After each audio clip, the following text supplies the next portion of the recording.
won Best Sports Coverage as well. So congratulations to student media. We of course try to support our student media as much as we possibly can. They do some fantastic work. It's great to see that they're being recognised as well. Moving on, volunteering, development and jobs. So jobs shop, take a little look at these statistics here because they're not little. So we've had 3,500 students registered. That's 122.5 hours of work, and that's over £1 million in pay for job shop. Again, recognising the fact that there are lots of students that come to university that are struggling financially or actually just want to do some extra experience and get a job, and we want to make sure that students have that opportunity to work alongside their degree and for it to be flexible.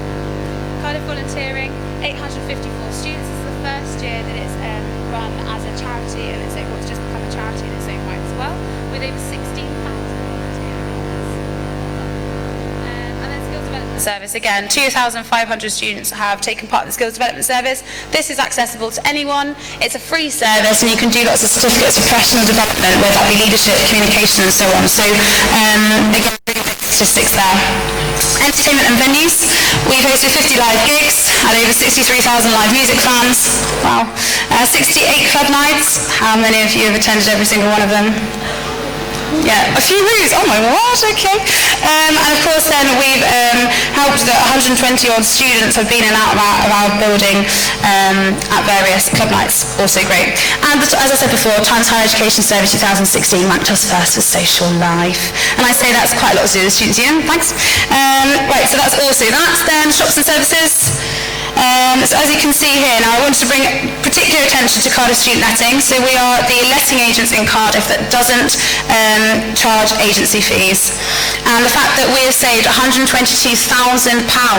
for students by them not paying agency fees, collectively obviously, is again an outstanding achievement, and I think that's something the Students' Union does very well and will continue to do of course as well. And then Love Cardiff, that was our new shop that opened this year in reception. So if you haven't bought any kind of Cardiff University memorabilia hoodies, this is the place to get them. Heath Park campus. So everyone always goes, what are we doing at the Heath? And that is something that we strive to do, because actually, albeit you're about half an hour walk away, it's dead important that we try to mirror as many of our services as we possibly can from here up to the Heath, and recognising the fact that we have a very small space. But we've redeveloped the Students' Union space up there. We've got a new meeting room and an office, and we've also had our first ever Freshers' Fair from March Intake Nurses with 96 attendees. And we also supported the Placements Project. In fact, we run that and we sent that out to first year healthcare students who go on placement, and we wanted to make sure that they felt okay and welcome as well as supported whilst they're out on placement. And finally, Welsh language and culture. So this has been a really, really great year for us in terms of Welsh language. We've established the Welsh Language Steering Group. We had a new Welsh language policy passed by board, which was inputted, which had lots of input in from both Welsh-speaking students as well as non-Welsh-speaking students. There was a lot of consultation around that as to what should go in that. We recruited a full-time Welsh language coordinator because we recognise the fact that we're striving to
course, in terms of the rent increase, university naturally year on year have to increase fees.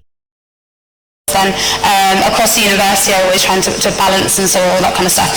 But more importantly, then we don't want that to be an issue. We don't want students' rent to increase. If we could stop it, then we would definitely be trying to. And I think, as I said, from the motion going forward, and that's something that we can discuss kind of there.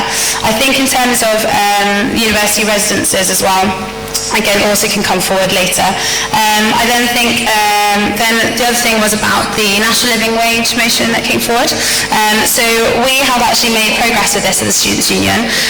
We are paying the national living wage. It was decided by board. We don't have to pay the national living wage, but this is the government's national living wage of £8.40, I think, for members of staff, and those supervisors also then get a little bit more. This is for student staff members here at the Students' Union.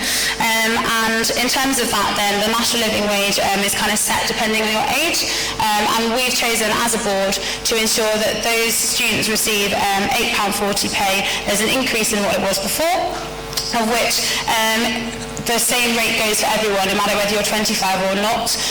We pay the same rate as you would if you were 25 years old, no matter if you're an 18-year-old student or not. So we've made some progression there, and that's cost us about £40,000 to £50,000. So that's a really, really great investment that we've actually had in our payment towards student staff. So we're making progress, but in terms of like how much money we have as a union, it's not feasible to be able to foundation wage, which I know is a lot more. Thank you very much. Great, thank you, Sophie. Are there any more questions? Because if so, we'll do another final round of 3. Okay, okay, so this is going to be our final round of 3. And just before we start, can I remind people that there will be questions for the trustees later, and to ask their questions specific to the report that Sophie has just given. Okay, there's a person at the front in the red shirt. Matthew again. And was there someone else's hand as well? No? Okay, so just those 2. They're the final 2. Okay. Hi, my name is Vaishnavi, and in your report you mentioned that job shop is there, especially if you want help in terms of finances. But job shop's policy of having most of the job as first come first served basis doesn't necessarily ensure that people who have financial needs get the jobs in the end, rather than people who might just be doing it to have extra pocket money. So isn't it necessary to have a reformation of how job shop actually offers the jobs, and to make sure that they're able to actually help and target people who need financial help? Okay, thank you.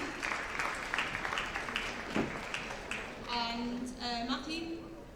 Okay, shall I stand up? Or, okay, so yeah, 2 points. possible, thank you. Yep, so the living wage, I just want clarification. You just said £8.40. From what I know, it's the national living wage, which is £7.20. The £8.40 figure is the charity foundation wage, which you don't pay. And secondly, the AGM isn't here so that you can cherry pick data to make yourself and the officer team look good, right? It's here to hold you to account, and it's here to pass policy. You don't get to just tell us how wonderful you are and to hold us all into a Sorry, room. can I just can I ask you what your question is, and can I ask you not to make any personal comments, please? There isn't. So okay, what's your question? My question is, why do you think it's legitimate to force us into a room to listen to you cherry pick data? Thank you. Thank you for your questions. Sophie, do you need the questions repeated, or are you okay? That's fine. Okay. Katie. Okay, so first question was on job shop. Thank you very much for that. So obviously we do first come first served basis in terms of kind of making sure that we try and give jobs to as many students as possible. Of course, they're not kind of unlimited, but we do our absolute best to make sure that we are providing opportunities for students that they can have part-time work alongside their degree.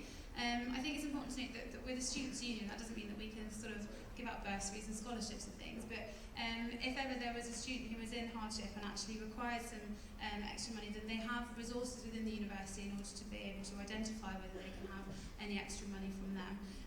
They do things like bursaries and scholarships and all that kind of stuff, but particularly bursaries in terms of being able to help students financially. And of course, there is the advice service then for the student support service on money, which then students can go to.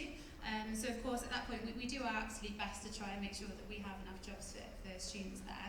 but it's not something that we can't necessarily like fund. I think that the point that I was sort of getting at in the annual impact report was about the fact that we recognise that there are students that need to work alongside their degree, and we do our best to offer that to students. So that's kind of answering your question. Is that okay? So then the second one then was, well, there were two questions from Matthew. The first one was about the national living wage. So in terms of the amount of that, I'm not 100% sure then in terms of that figure.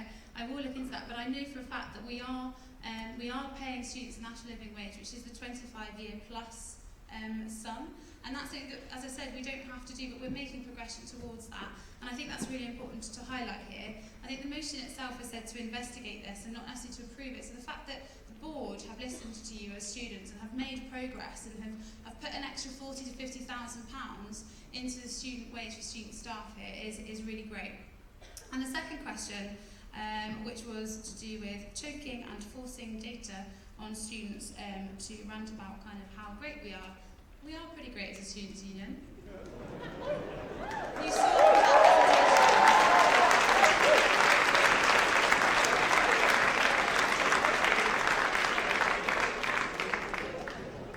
the annual impact report is all about what kind of impact that we have had on students as an organisation, what we have achieved over the course of the year, and we deserve a little bit of recognition for that, I think. And bringing it here to the Students' Union in front of 500 members plus here, thank you all again for coming, I think just really highlights how much work goes on throughout the year, that we don't sit down and don't do anything, but we are actually active, we are showing what we can do, and we are listening to students, and we're providing so much here that actually, as controversial as it may seem, I would argue that this is exactly what the annual impact report is for, is to show you exactly what we have achieved. Thank you. Thank you. Thank you, Sophie.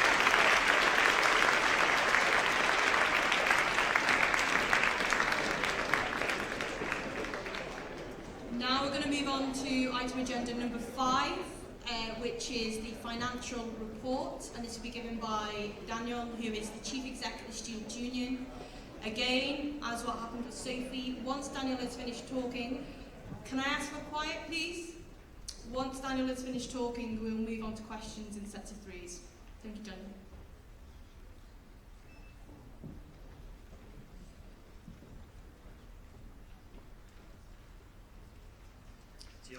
Thank you very much.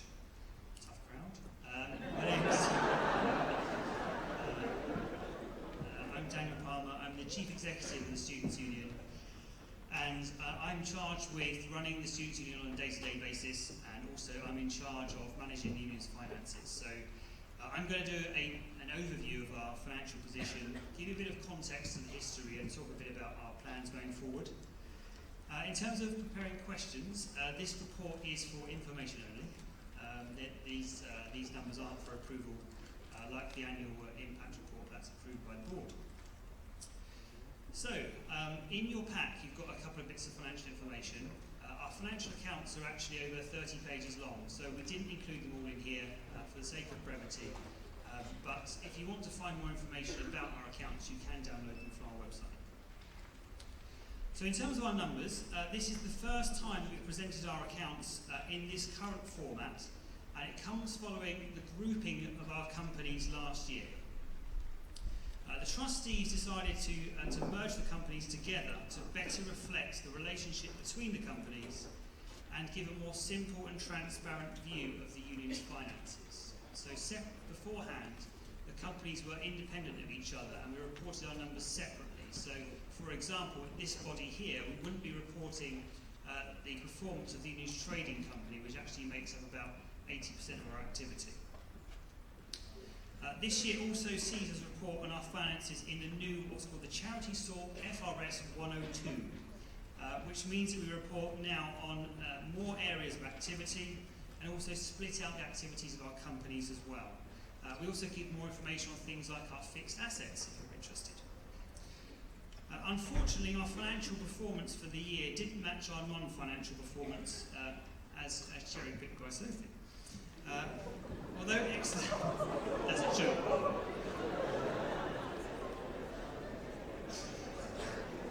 It was a good year. So although excellent progress has been made, in developing the union's assets over last year, including the developments that have happened in this building, which I'm sure people would agree have been very welcome. Our financial performance was actually quite poor. So within your packs you've got a copy of our income and expenditure statement as well as our balance sheet. Now, one thing you'll notice on the income and expenditure statement is that we've made a loss in the year of £2.8 million. That's pretty bad. But actually, that's not a genuine loss in the year. What has happened is that due to the consolidation of the companies, all the historical deficits between them have been put together in 1 year and had to be shown in that way. So it isn't directly comparable to last year. To see the comparable performance, you need to go to cardiffstudents.com and go to our governance pages to see. So for a bit of information, the companies that the union has, there's 3 of them. So they are Cardiff University Students' Union, which is the parent company and is obviously our trading name that everyone knows us by. Within that company, the activities are student activities, student development, student voice, student advice, the activities of the sabbatical team, and also our campaigning activities as well. The next company is Cardiff Union Services Limited, which if you go to the bar and buy 4 VKs, for example, your receipt will say Cardiff Union Services Limited on it. And within that company is all of our training activities, our infrastructure, our facilities management, and it's also importantly the employer of the union staff. And then finally, the third company is CV, which is Cardiff Volunteering, which is our very new volunteering and local community activity company.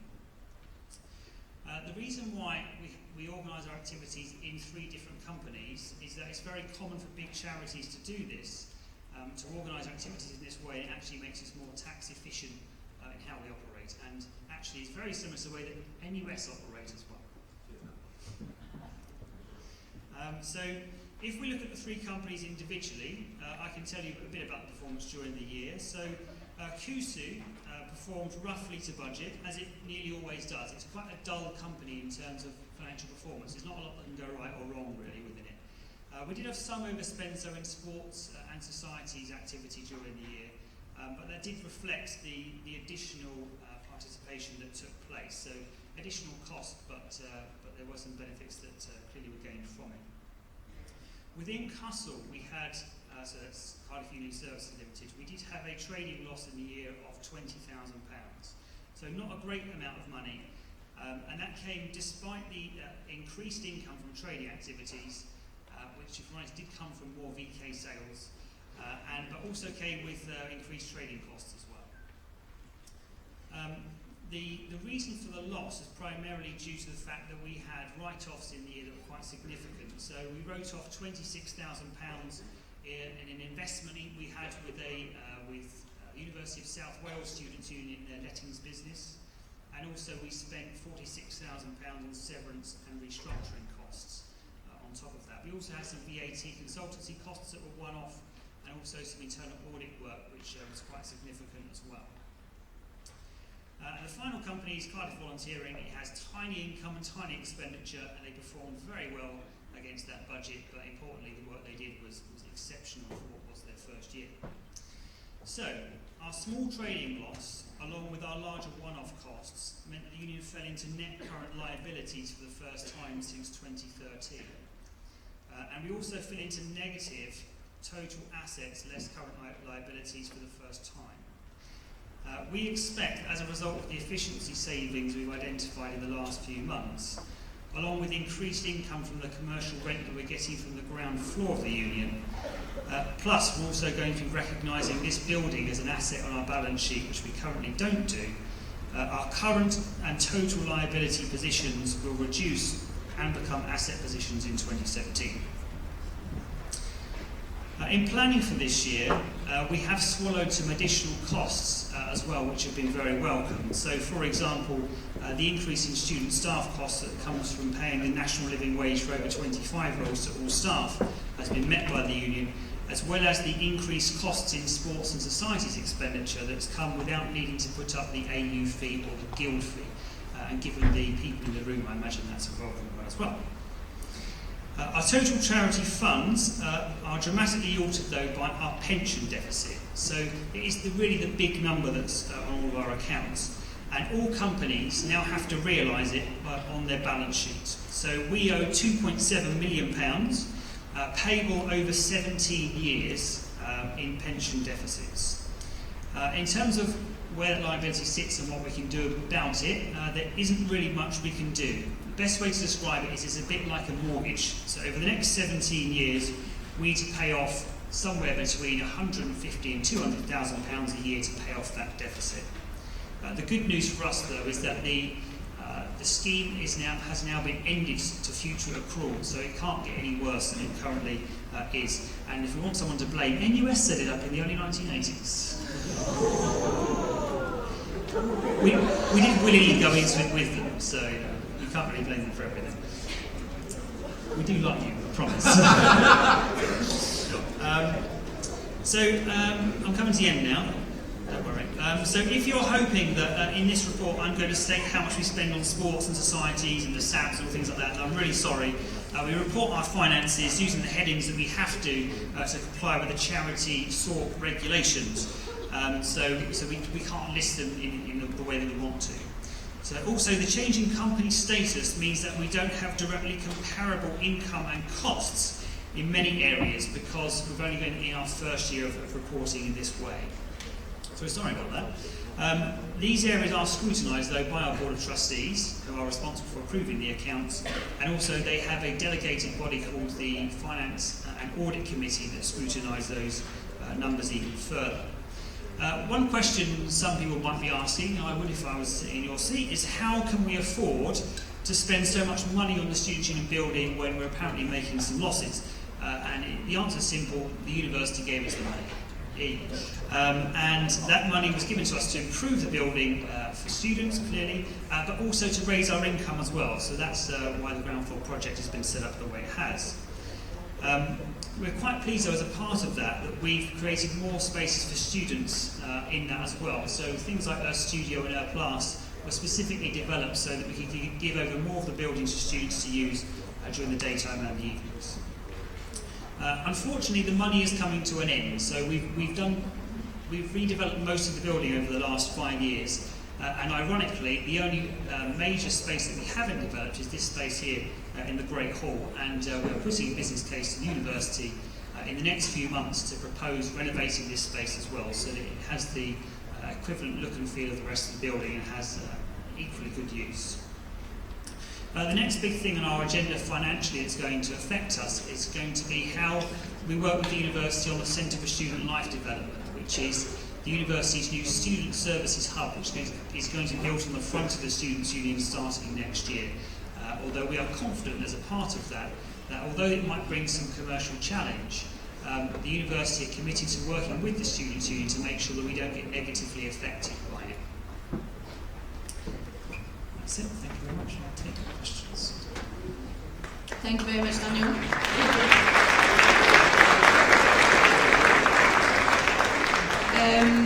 We'll now take questions for Daniel. We're going to do it in sets of 3s, but we're probably going to only do one set of 3 questions. So, are there any questions for Daniel? No? Okay, these 2 questions, and so, gentleman with the blue shirt, jumper. Hello everyone, I'm Seb from Cardiff Social Students. I've got 2 questions. First one is at the AGM last year, the Students' Union told us they turned over a record profit last year. This year we're being told that the university is going to go more in an increase in the influence of private business within the Student Union, an increasing force of privatisation upon it. My question is, with this so-called privatisation and all these efficiency savings, one, can you guarantee us these efficiency savings won't come from the already destitute student services put out, such as mental health, which is completely incapable of doing its job, despite the hard work of its counsellors? And the second thing is, after so-called record profit last year, and the university increasing tuition fees again, I think the right person to ask this to is the finance person, why is it they feel that the constant increase in the rent for first years is justified, and on top of that, the constant increase in student living that goes along with that? The question is, what is the student union going to become? Is it going to become a tool of profit, or is it going to become a tool of students? And how does it respond to the claim that in its course over the past 3 years, it sold out students in order for greater profit? Great. Thank you, Seb. Person with the blue top down here. Hi, David Barron. I was just wondering, you said negative £2.8 million last year. I was just wondering, is that going to trickle down to us, and how is that going to affect the students? Thank you.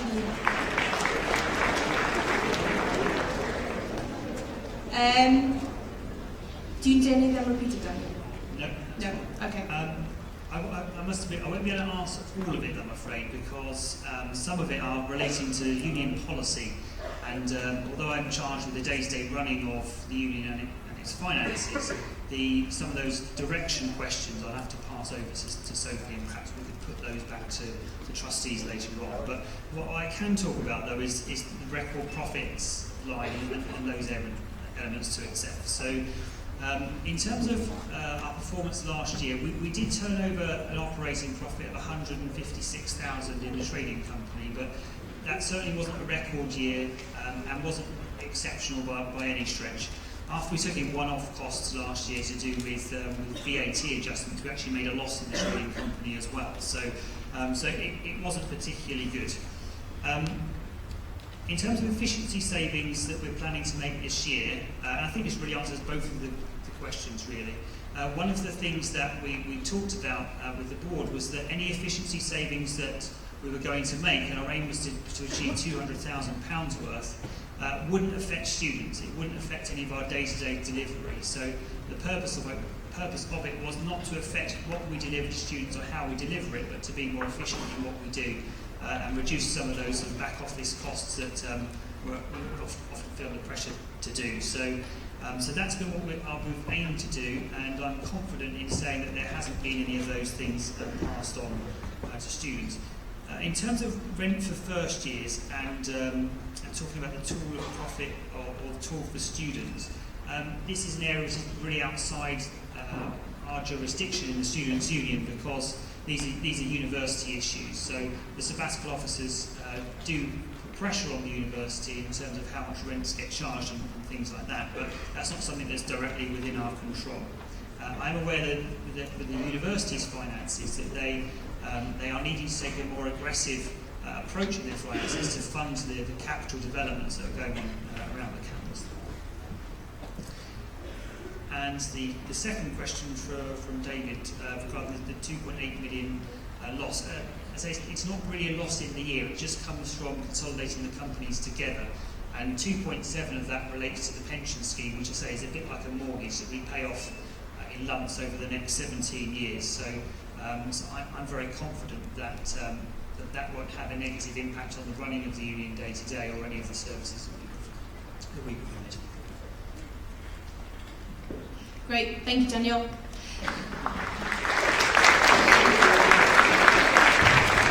If I could remind everyone that we do need to keep to courtesy, so if we could all stay in the room until the end of the meeting and not leave, that would be great.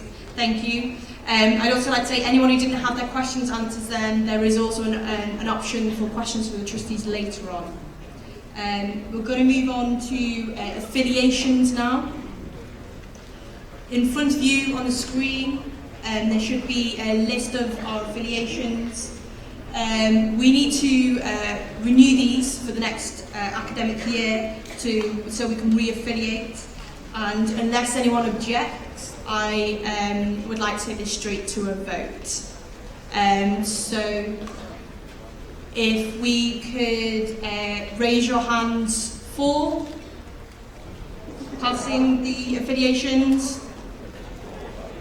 Okay. Yep, that's great. And if you could raise your hand for against. Okay, and abstentions. Okay, thank you very much. It passes. Right, next up is agenda item number 7. We're moving on to open questions for the trustees. As was already mentioned this evening, the union has a governing body, which is the Board of Trustees. There are 15 people who sit on this body, 7 of them being the sabbatical officers, There's also university nominated representatives, external trustees, and a further 3 student trustees. Some of the trustees are with us this evening, and I would like to open up the floor to questions. We're going to do in sets of 3 again to the trustees. Are there any questions? No? Okay, moving on. So I'm going to move on to item number 8, and these are the tabled motions. These will be on your agenda packs. I would like to let you know that we have moved agenda item number 5 to number 1. So the first motion being discussed this evening will be periods in poverty. And I want to quickly run through how the motions work. So we're going to invite the proposer up to speak for the motion for 4 minutes. We will be quite strict on timing, so once it comes to your 4 minutes, we will cut you off. Then there will be, if anyone wants to speak against the motion, they get 4 minutes. After that, we will open the floor for clarification questions on those motions. From there, we will ask speeches for and against, if there are any, and then moving on to a 1-minute summation from both sides, and then a vote. So without further ado, could I invite Fiona onto the stage, who will talk about periods in poverty, and this will be on additional paper number 1. The motion is on additional paper number 1. Hi, my name is Fiona, and please be kind. So, I'm here to talk about the motion to provide support for a student-led menstruation product donation scheme called Periods in Poverty. This is a student-led project to overcome an unmet need, promoting dignity for everyone. Currently, there is no funding for people who menstruate in hardship to obtain products. With limited or no access to sanitary products, people are often forced to go out. This is an unacceptable oversight. Why is this needed in Cardiff? According to the Homelessness in Wales report 2015-16, 1,275 Cardiff households were assessed as homeless, the highest in Wales. 41% of those applicants found to be homeless, and in priority of need were female. Migrants and refugees. The consensus for Wales 2011 shows that in Wales, Cardiff has the highest number of refugees who often face a unique set of challenges, often resulting maybe possibly in homelessness. Of the population of non-born UK residents living in Wales, women make up 49.9% of them. Have other universities done anything for this? Yeah, various universities give uni projects that are already established and assisting in tackling this unmet need, such as Bristol with their No More Taboo campaign, Durham Uni with their tampons and towels donation drive 2016, Nelside Uni, which some of you might have heard, the Homeless Project in London. Now, the Homeless Project in London attracted 111,000 signatures. Sorry, I'm not good with numbers. The tampons donation drive 2016, just to say that in Durham, it lasted 3 days. It got 16,000 individual items donations, and it was able to give to 15 projects locally, which is incredible. So I completed a questionnaire for Cardiff Uni students. 100% of the respondents said they would donate and be more likely to donate if a donation point was present. Students have identified that they do want the donations to go to local people who menstruate in hardship, such as specifically homeless, refugees, domestic violence survivors, and food banks. I've also got liaised with local charities, and at least 2, like a Welsh one, I can't say the Mao and Solus, have already shown support for the idea and greatly welcomed the prospect of donations. I think the SU should promote dignity for everyone. I think the SU should promote and facilitate student-led projects focusing on directly tackling health inequalities at a local scale. I think that the SU has a social responsibility to the local community, and that it has a commitment to supporting. So I think that it's essential that Cardiff Uni and associate groups like this, like the SU, to foster a sense of volunteerism and community spirit amongst the staff and student. I think the SU should put pressure on the Cardiff Uni flagship projects to include women and people who menstruate hardship, to keep it relevant and upkeeping to the local community's needs. So the action that I want. I want the SU environmental and ethical officer and, in times, the women's officer to coordinate with the project's lead to seek or lobby for funding for these donation points, bins in female or gender-neutral toilets, and overcome possible estates and bureaucratic obstacles to ensure the project's installation is successful. I also want the project to have one donation point in each school and the SU, and like I said, in either female or gender-neutral toilets by March 2017. I also think that the SU should support students to initially coordinate the charities and donations by means of providing materials and room hire. Once regular routines are established and charities will take up responsibility of picking up and distributing donations themselves, promoting the project's longevity and sustainability. Just FYI, there's a strong volunteer base, it's ever increasing, which is exciting. Thank you. Thank you, Fiona.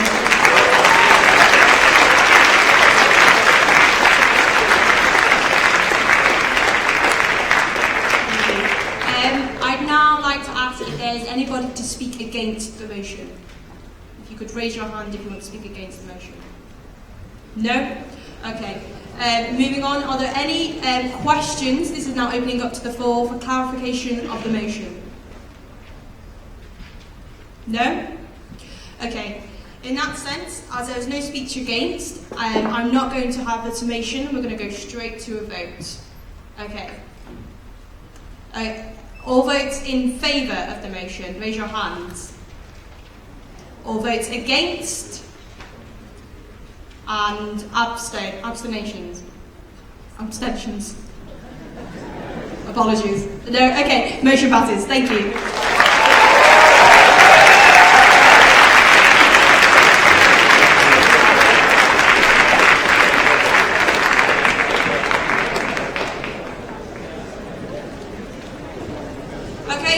We're going to move on to the second motion now, and that is student accommodation, equity over profit. So could I invite Matthew up to the stage, please?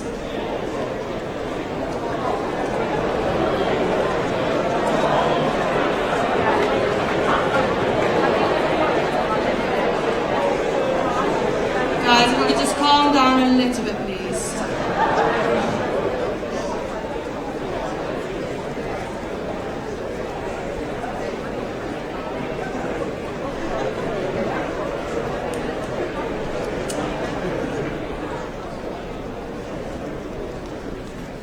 Thank you. 4 minutes when you're ready, Matthew. Hello, I am the infamous Matthew. Happens to think AGM do more than just patting yourself on the back. So this motion seeks to address 3 main points, which has come about from a bit of lack of engagement in the past. So the first is profiteering by the university of first years in student accommodation. The second is the lack of provision, and the third is the encroaching private sector provision within our university accommodation. And I'm going to just quickly go through why it's bad. I'm not going to read out the whole thing because time. So the university annually fleeces about £500 from each fresher. So that is, it spends £500 less than it takes in rent from every first year. This £500 then goes into the central budget, which is spent on a plethora of things. But ultimately, that £500 isn't the university's to take, right? Because accommodation for first years shouldn't be for profit. It should be for equity, for all. So what does this come up to? It comes to about £20 million profit over a 5-year period. That's quite a lot of money that the university is making out of first year's accommodation. I think that's bad, and I think, hopefully, you'll agree. So secondly, it's about, so simultaneously the university has adopted a strategy of recruiting ever more students through clearing. 10 years ago, there were 324 students that came through clearing, and now there are 1,000. As a percentage of students, that's like a tripling. And basically, the reason it's doing this is because it doesn't have a contractual obligation to actually house them. It's recruiting students through clearing, so that it doesn't have to put them in halls and can just throw them onto the private sector. Right? This is bad for several reasons. One, it leads to students essentially getting priority if you apply through clearing, which is bad. I mean, I prefer it if students who came through non-clearing were prioritised. Secondly, it leads to those students who went through clearing and then don't get a space in halls to the horror of the student housing market, often without ever actually being to Cardiff. Like, most of you probably live in pretty shit houses now, and you've made a relatively well-informed decision. Imagine being a fresher, coming here, and having to pick a house with strangers, and then live with them for an entire year. That's just not a good policy, right? And finally, it leads to a worse student experience. NUS studies have confirmed that clearing students generally have a worse time at university, owing to the decision-making process that they make when they go through clearing, right? So, and finally, the infiltration of private providers. So the university is basically leaning on private providers like Liberty Living to fill up some of the spaces that it needs to get for all its firm and insurance choices. So, but this isn't an acceptable solution, right? Private providers charge a lot more than university-owned accommodation. So for example, Liberty Living in Cambrian Point, which is opposite Tully, right? The comparable rooms is a £300 premium on freshers just because the university isn't building enough, right? It's even worse when you go to, when you compare a Liberty Point room with a Taliban room at the same standard. That's a £931 premium that these students then have to pay, right? So I think the Students' Union should actually get up and start lobbying the university for first years. Just for clarification, there's 438 rooms are currently provided through private providers. So that's 438 people getting screwed over to the tune of £300 to £900, depending on which one they end up in. So yeah, and obviously the students are going and don't have any choice because if you were to pick a more expensive option for the same quality, it's just what you're given essentially. So yeah, currently there is no SU policy regarding accommodation, which in itself is mildly staggering given that it's basically what first years spend the majority of their income on. So the SU should create a policy because it's an area of life that we spend all our money, an area of life that can be vastly improved with enough pressure on the university. So yeah, I beg for you to propose a motion. Thank you.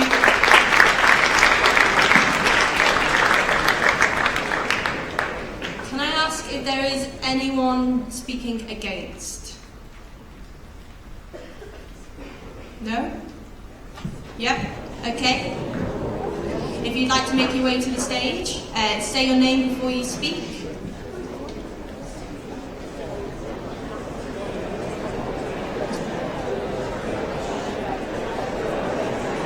If we could just calm your guys a little bit, please.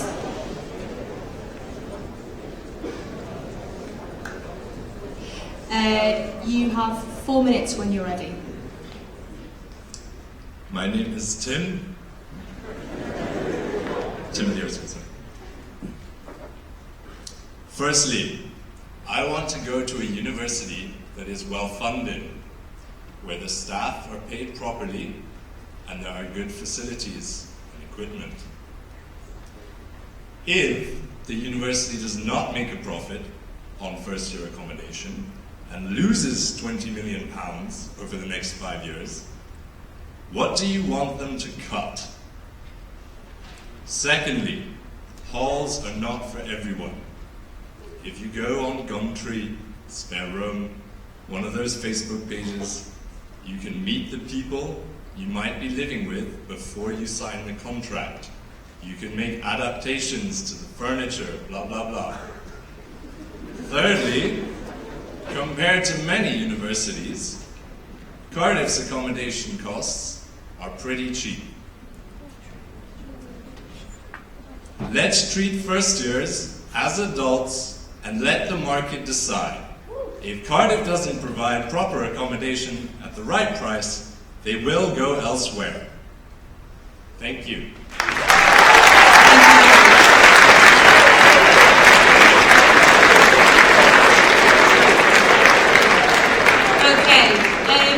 Now we're going to open the floor to questions for clarification, but for Matthew only. Are there any questions? Okay. Matthew, would you like to come to the stage? Yeah, it's fine. We'll take them in sets of 3. Okay, so 1 second. If you could state your name and if you could stand up if possible. Thank you. Yeah, hi, I'm Dan. Forgive me, I might have just not been listening, but I don't think I actually caught like a solid policy from what you were saying. Yeah. It seems to... So, I'm sorry. Can I ask you what your question is? I'm just asking what he plans to what he's actually suggesting as a proposal to lower this. So Okay. is it written off pressures? Okay, great, thank you. Second question. The person with the purple top at the back. My name is Andrew Reimer. I'm just curious if you have information about what that £20 million in profit you said the university was making is spent on, just so we can know about, for example, what will be cut if that £20 million was to be lost over the next 5 years.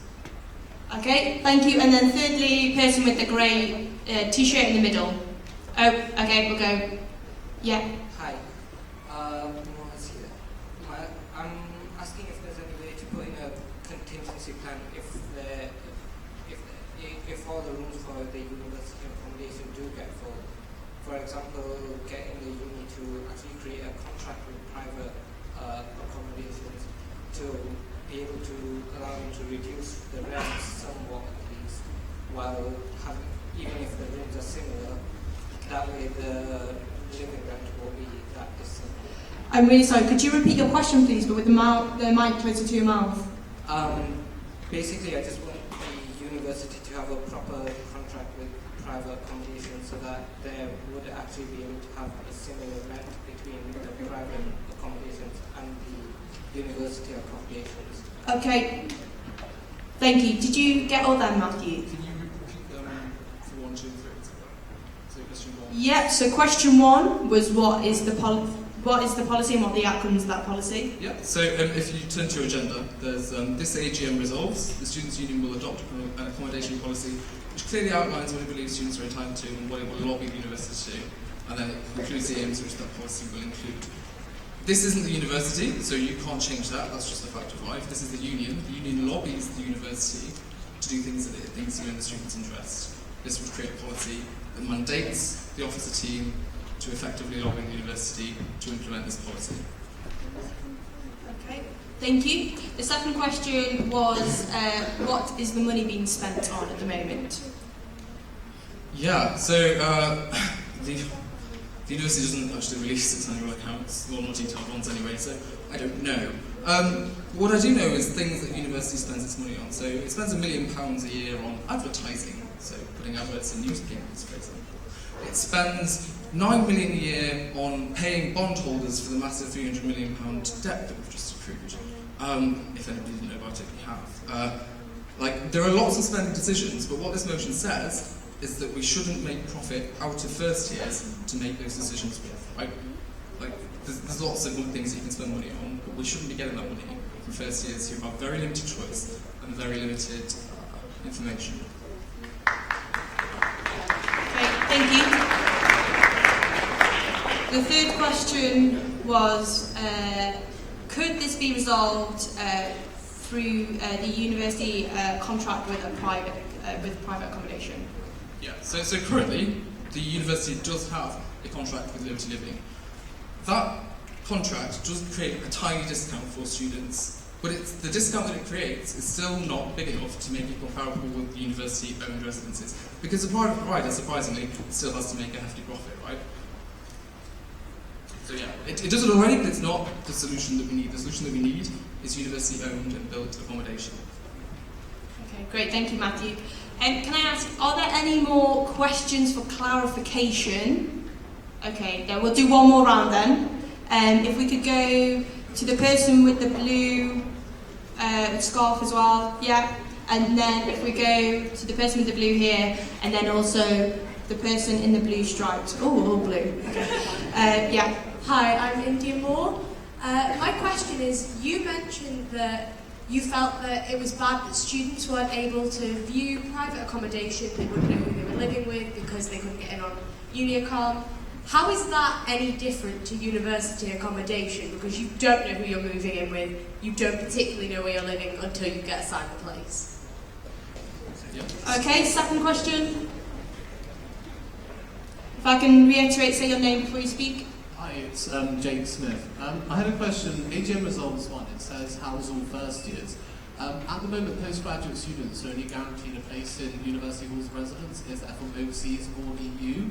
I was wondering, does this policy encapsulate first year postgraduate students who could run a comfortable university at the other side of the United Kingdom? and for whom Cardiff is a new city. Thank you. Okay, thank you. And the third question at the front. Yeah, possible, please. Thank you. Sorry. Right, Lisbon, local food. So my question is, so again, with AGM results, are you going to get Cardiff University to essentially buy all student housing and then build all student housing? Essentially, this is what it sounds like, because you have to remember this USW, as well as the Royal Welsh College, will also, basically have 3 universities here. So you can start monopolizing the market, because that's what it sounds like. Sounds very socialist. Okay, thank you. Matthew, have you got them, or do you want us to read you out the questions? Okay, just give us 1 second. Reese is going to read them out for you, if that's okay. So question 1 was, you said it was an issue with not being able to view houses in private accommodation, but essentially that's the same thing as when you go to a university accommodation. You don't know what you're getting, you don't know who you're living with. Yeah, right, so it's true. But the problem is, right, when you're a first year and you move to a university-owned accommodation, you have one landlord, that is the university, who's generally looking out for your welfare. The idea of throwing a first year who's never been to Cardiff and has limited information about where to actually live into what is the worst accommodation left because everybody else is already paying for theirs. These landlords are often the road landlords, like the landlords that won't do anything. Like the idea that you're going to put these people in a situation with people that you don't know is pretty bad. Like, yeah, so it's true that you say in uni halls with people that you don't know, but you're in an environment which is catered for by the university. You're not just house sharing with some strangers. Okay, thank you. Second question is whether the policy will extend to first-year postgraduate students as well as undergraduate students. Yeah, so from the wording of the AGM notes and beliefs, I've evidently aimed this at first-year undergrads. That being said, if people want first-year postgrads, the Student Senate is a thing, they can mandate the policy through that. So I'm not objective to it, I don't know. Okay, thank you. Third question. If I'm right, it's whether you think the university should keep buying up private accommodation in order to provide this. Yeah, so this is kind of like a non-question. The university has space in which it can build accommodation, like it built Tallygate 2 years ago. It's not because of lack of space that the universities are not building accommodations, because it doesn't want to spend any money. Okay, thank you. We're going to move on to speeches for and against now. So, do we have anybody for the motion? If you could raise your hand. Okay, the guy in the blue top over there. And anybody against the motion? The guy in the striped at the front. Okay, can the first person take to the stage for the motion? You will have 2 minutes.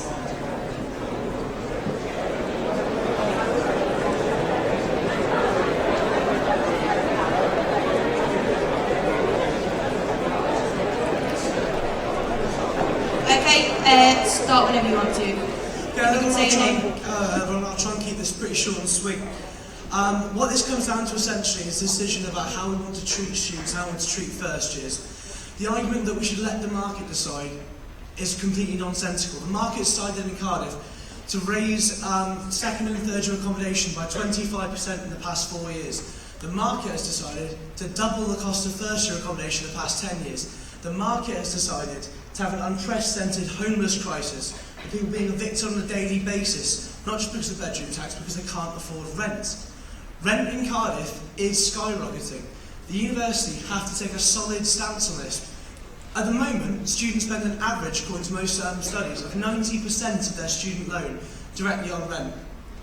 This has led not just people having to try and get extra support, people struggling to eat, people struggling to cope. If you come to university already with a lot on your plate, you're going to have a very, very hard time very quickly. The opposition to this motion, to me, seems to basically be based around the idea that students should be left to the free market. Well, I'm sorry, but they matter more than that. First years matter more than the profit margin. And the university should stop thinking about how much money it's making and start thinking about the students it claims to serve. Another thing that goes to us quite quick, there's no necessity to cut. This is idea presented as fact. The university is currently sitting on a huge surplus of money in its bank account. There is no necessity, if it capped rent, froze it, or reduced it as it should do, to make these cuts. The university can afford it. It's deciding not to for private capital. For the same reason, we haven't had to pay tuition fees up until the past sort of 5 years. All the universities got on fine before that, they'll get on fine if we hopefully abolish them. This isn't a matter of the university surviving, this isn't a matter of the establishment getting through. This is a matter of where we want to put our priorities. Do we want to put them with the bank accounts, or do we want to put them with the students in the first years who need them? Thank you very much.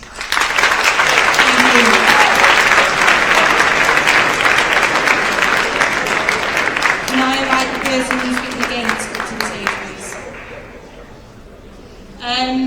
Just to explain, we will keep going with speeches for and against until we get a feeling that the room would like to move on to the summation, or until there is no more speech against. So if you'd like to make your way to the stage. Also, could I ask that people stay in the room? We want to stay correct, so please do stay in the room. Thank you. If you could say your name, and then you have 2 minutes from when you start. Yeah, I'm Muslim Bukhari. The last thing I wanted to do was speak, because I wanted to get this over and done as quickly as possible, but I just think there's some genuine sensibility issues here. Okay, yes, it's Seb and I again, the liberal versus the socialist all over again debate, but the market can actually help. For example, let's imagine you pick Cardiff University as your first choice. Some of you have, some of you didn't. I didn't, sadly. But you will. Your parents will say, okay, the university accommodations is going to cost X amount of money. They might start looking private. They might say, oh, why not go to a private hall instead? They might prefer provide better services, etc. Now, if you're going to have a massive amount of parents, along with their children, saying, well, we're going to go to this particular college,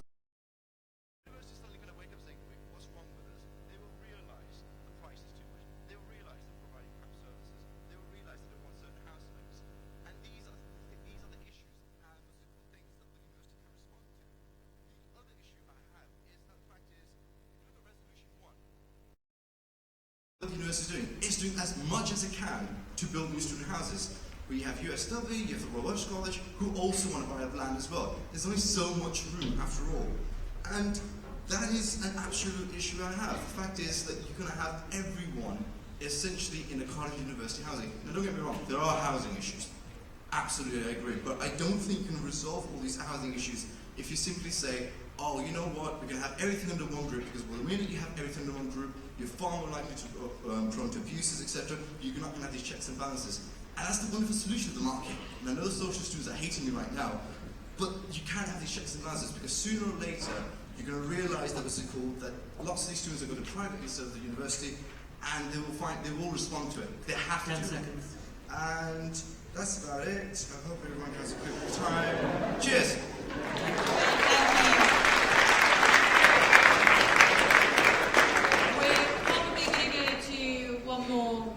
Round of speaking, and that's probably going to be the final round if that's hard.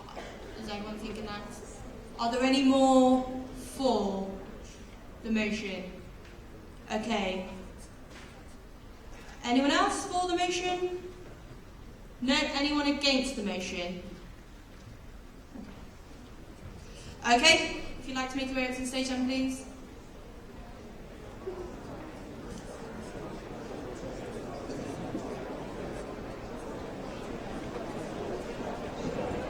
The person in the middle who raised their hand to speak against, you'll be speaking against it. Yeah, okay. Yeah, two minutes when you're ready.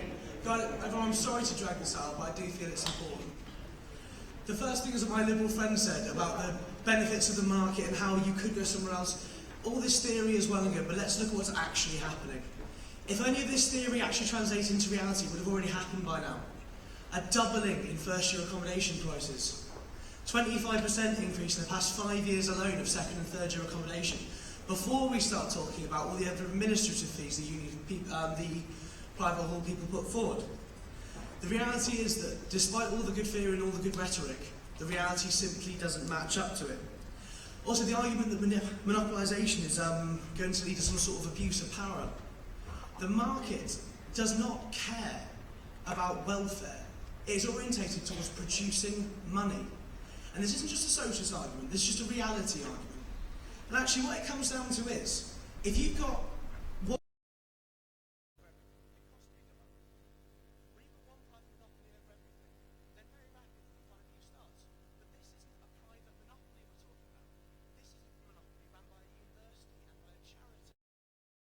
large part. We have the say over what universities Okay, I'm really actually sorry, do. I'm going to have to stop you there. We've had a procedural motion to go to a vote. So can the person who has put, Matt Proctor, who has put forward the procedural motion, please could you come to the stage? Thank you. Thanks, Seb.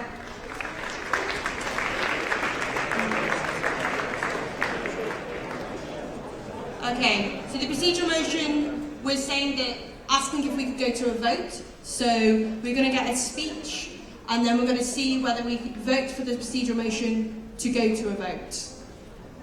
Okay? So you've got... This is procedural... Yeah.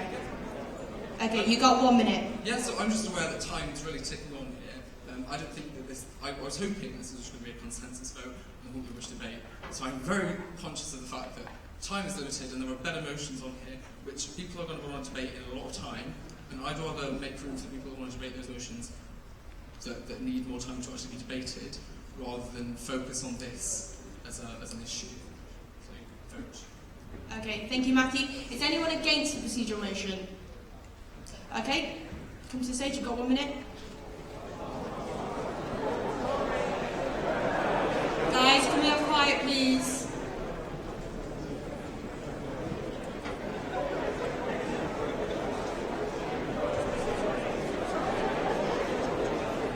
Okay, so just for clarification purposes, Usman, you need to explain why this shouldn't go to a vote now. You have 1 minute. Yeah, cool. I'm sorry, I know you guys want to get out and have a drink. I do too. But look, I think, if I'm correct, Holly raised her hand saying she wants to speak. I think it's quite important to hear other people speaking. I think at this point they're kind of afraid the debate's not going their way, so they're going to say, let's just go straight to a vote. Let's hear both sides. If you win, you win. If you lose, you lose. Grow up. Thank you.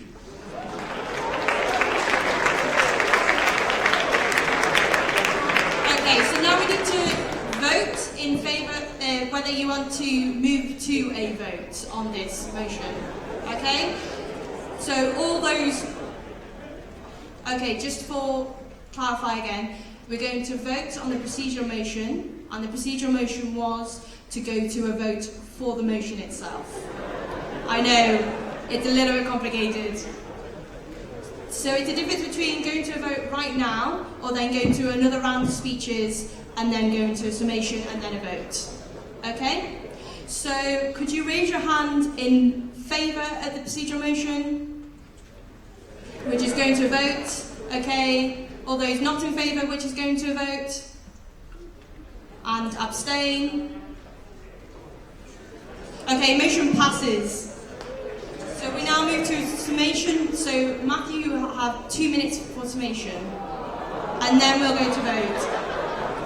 Apologies.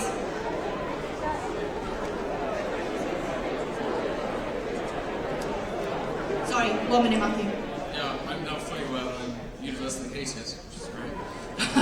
So yeah, just look at what the AGM resolves here. The policy in itself is good. If I've presented it in a way which is very droll and boring and kind of mean, sorry, it's just who I am. So yeah, just the policy in itself, it's generally speaking been supported by the SU. They think it's a good idea. I think it's don't listen to the free market ideologists. It's all the people who just want to listen to the sound of their own voice. No offense, wasn't it?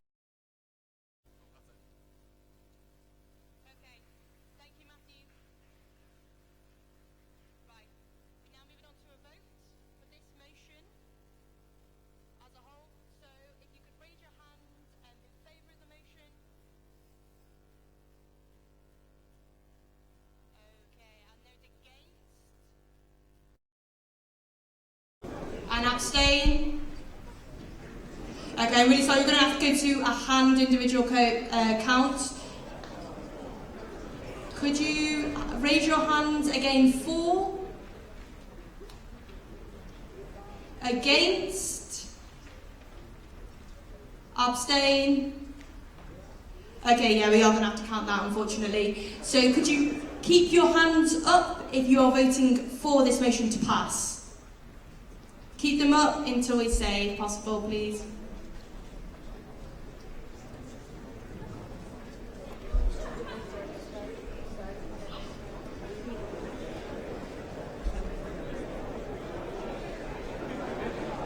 I'm not registered. If you keep them nice and high, and then it's a little bit easier.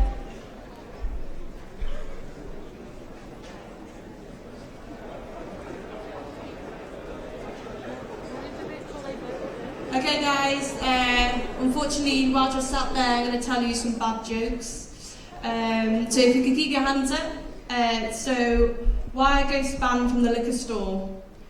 Because they would steal all the booze. Yeah, that's bad, sorry.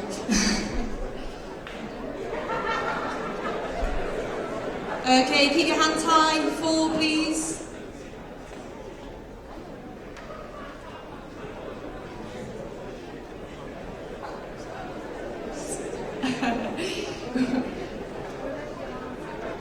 Okay. Keep them up.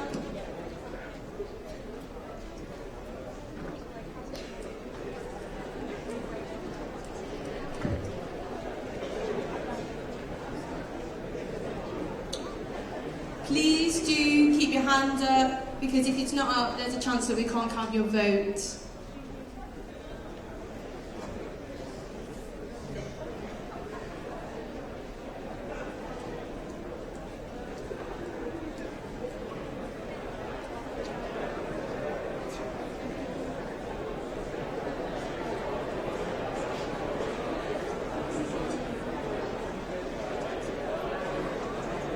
Okay, so I'm going to tell another joke. Look at you. The past, the present, and the future walked into a bar, and it was tense. Yeah, that was a very good one. Keep your hands up. Yeah? Have we got that? Yeah, okay, hands down. Okay, those against, raise your hands, please. The same process is going to happen, so can you keep your hands high until we tell you to lower your hands?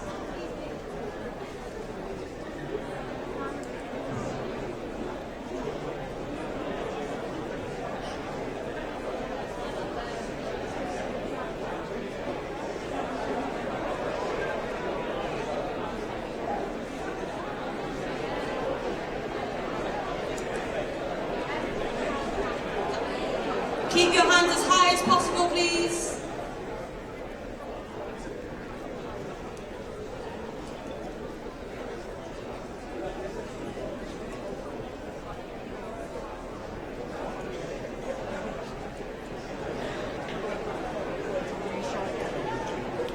So, what did the fish say when he swam into the wall?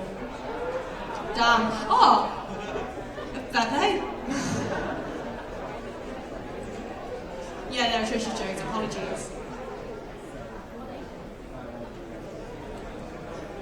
Keep your hands nice and high. It's important you keep your hands raised so we don't have to redo the count.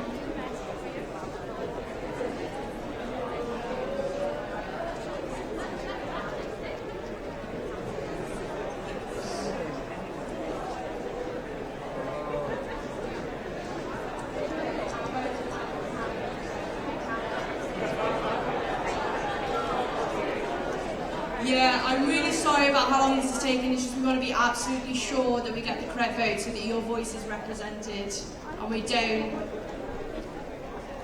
pass the motion when it's in the house or something like that.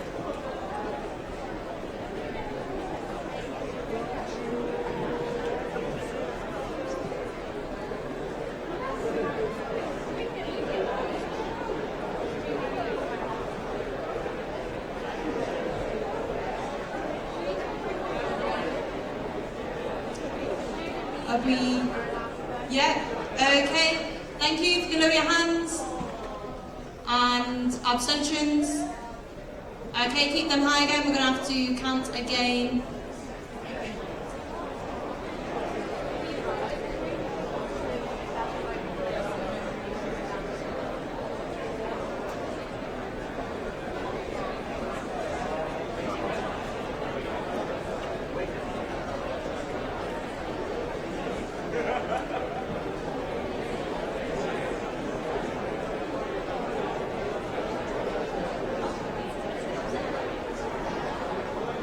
hands high, please.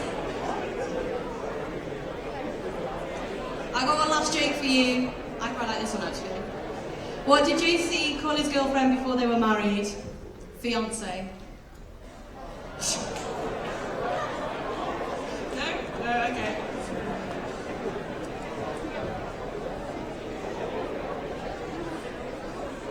We're nearly done. If you can just keep your hands raised.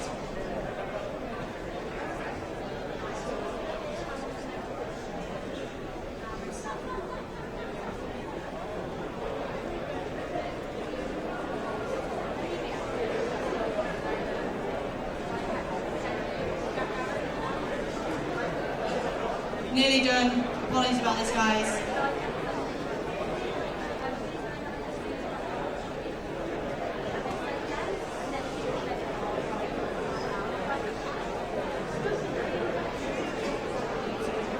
Okay, that's fine. Thank you. Just give it a minute or so to add up the votes. You can put your hands down now.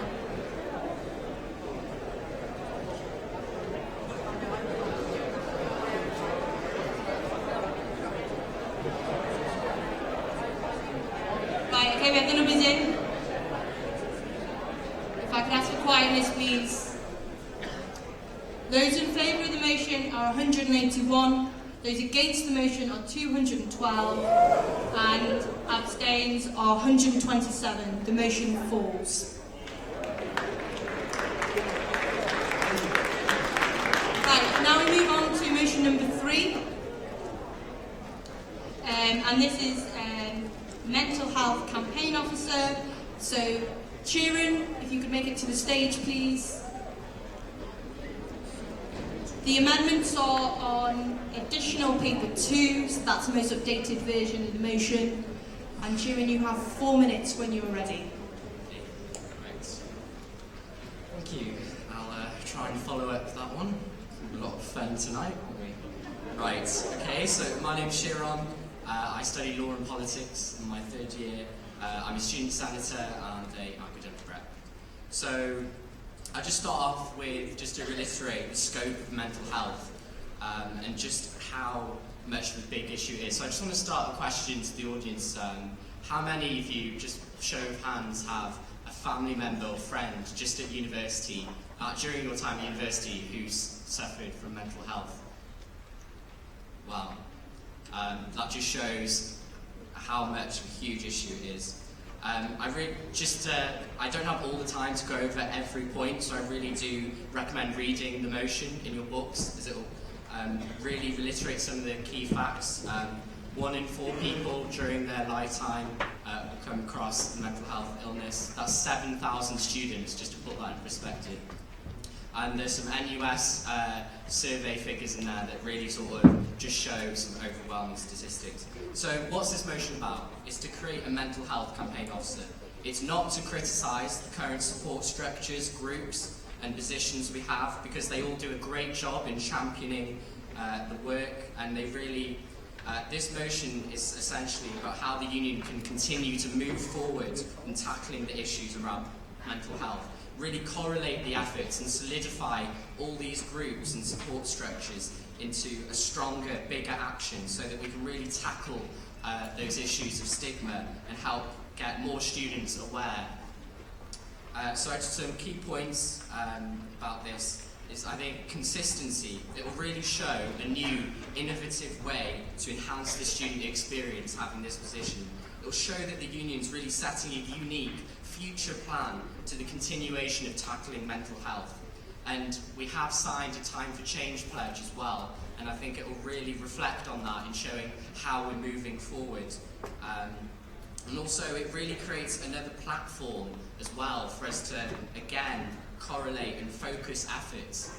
And it really helps ensure that there's always a focus on mental health, no matter what the future VP welfare or other positions may want to focus on or not, because everyone has different goals. Secondly, representation. It really puts a face to mental health, and that's never been done before in a union.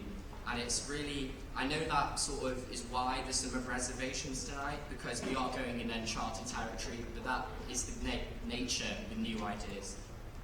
Important point I want to illustrate is that it hopes to enhance and empower all groups of all disabilities. It really helps to put a focus on all aspects of disabilities.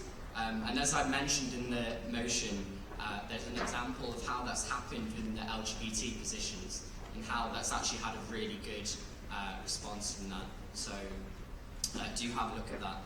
And finally, it helps enhance the current different relationships between student minds, wellbeing champions, time for change, the welfare officer. It really helps open dialogue and really pulling resources and ideas with all these groups to really correlate that into, a bigger action plan.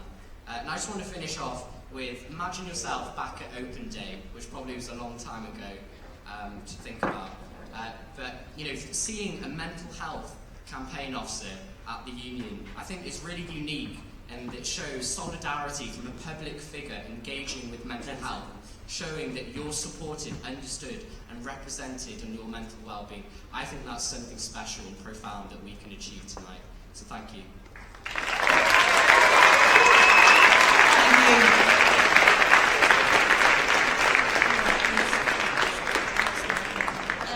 Do you have anyone to speak against? Okay, if you'd like to come up then.